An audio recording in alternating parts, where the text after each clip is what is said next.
So, to be completely honest with you, when this news came out last night, I was at work, and by the time I got home, it was 2 in the morning, and I just thought there was no way I'm making this video right now. So, here I am at 8:30 in the morning, and we're talking about it. Because last night, the most shocking trade in the history of the NBA happened. A trade that nobody believed happened. The trade was so hard to believe that literally everybody thought that Sham's accounts on all social media was hacked. Now, yeah, there were a couple of draft picks and a couple of role players that were thrown around here, but we're talking about the two main guys, the two players that everyone just cannot believe were traded for each other.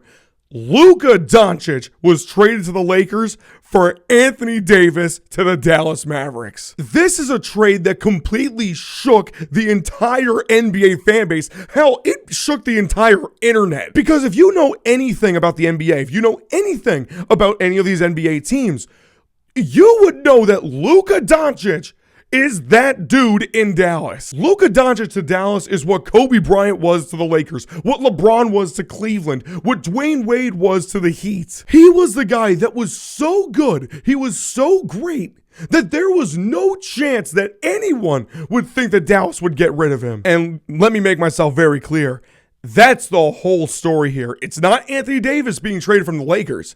It's Luka Doncic being traded from the Mavericks. Look, before we get into everything, what's good, guys? It's Demi M7. Thank you so much for clicking on this video. Hit that like button, hit that subscribe button, and you're going to have a great week. I know it. Before I give my thoughts on who actually won this trade, we have to talk about why we're here in the first place. And it turns out it's not a pretty story. First and foremost, despite what anyone wants to believe, nobody knew that this trade was going down. LeBron James didn't know, Anthony Davis didn't know, and Luka himself didn't know. As reported by Shams, this whole deal was happening in the shadows. To kind of dial in on the relationship between the Mavericks and Luka, you need to understand a couple of things. Number one, this team just went to the finals last year. Luka Doncic has been All-NBA first team 5 times already in his career. Do you understand how elite of a player you have to be All-NBA first team 5 times?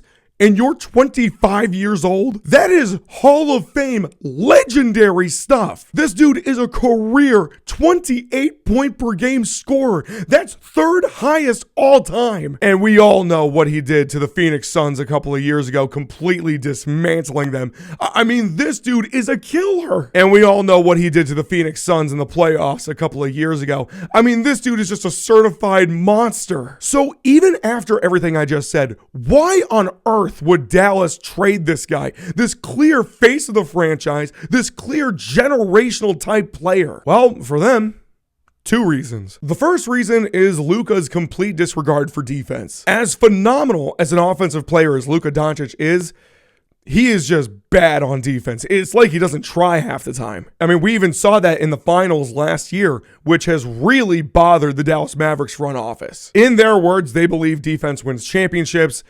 And that's kind of one of the reasons why they lost the finals last year. So they were very pissed off about that. But the second reason is a little bit more personal when it comes to Luka. It's his conditioning. I mean, look, you don't need to be a nutritionist to see that Luka has not been in the greatest shape over the last couple of years. I mean, it's gotten to the point where people make videos whenever he does look like that he's lost some weight and how dominant he's going to be now.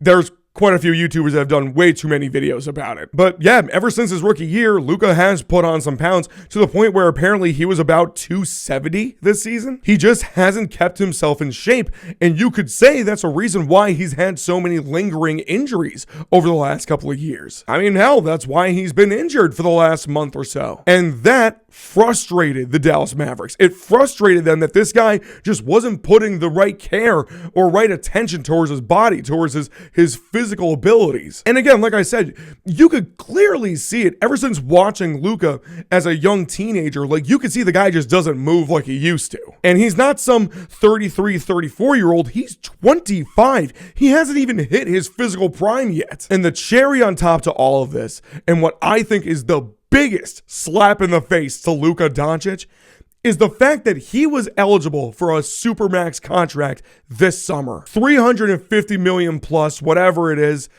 And the Dallas Mavericks said, you know what? you're not a good investment. You're so great. You've done all these things, but you know what? We don't believe you're worth it. So we're trading you out of here. What makes this entire thing so mind-boggling to me is that, okay, yes, Luka's conditioning hasn't been great over the last couple of years. I understand that. But the dude's 25. The dude is clearly a generational talent, a generational player. You guys don't want to see how it pans out? You just came off of the finals. I mean, I just don't understand why you wouldn't want to ride it out a little bit longer. So anyways, the trade happened. Who actually won it? I think the answer to that question kind of depends on how you look at it. If we're talking about who won the trade right now, like who won this trade immediately, it has to be Dallas. Because yes, you did lose Luka Doncic, but you got Anthony Davis in return, one of the best defensive players in the game, period. This was clearly a win now move by the Dallas Mavericks. And look, Anthony Davis is 31.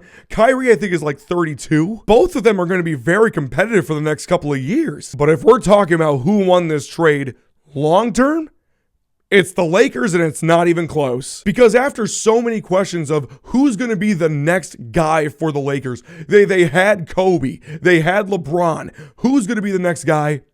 Well, now they got him. They got Luka Doncic. I mean, the more that I think about it, the more crazy that it is that they went from Kobe Bryant to LeBron James to Luka freaking Doncic. I feel like Jesse from Breaking Bad when he's all like, they can't get away with it. Look, we don't know how much longer LeBron James has left playing in the league, but it doesn't really matter now because now the Lakers can focus all of their attention on building around Luka Doncic, who, let me remind you, is 25 years old. This just feels like the whole Steve Nash thing all over again. You guys gave up on Nash so early, and then Steve Nash ended up becoming an NBA legend. Only you can magnify that by like 50 with Luka because of how great he's been so early in his career. To just flat out give up on him so early just because, you know, his conditioning isn't great and his defense isn't great, I just don't see how you could call that a good move. Again, it's a good move right now for the Mavericks,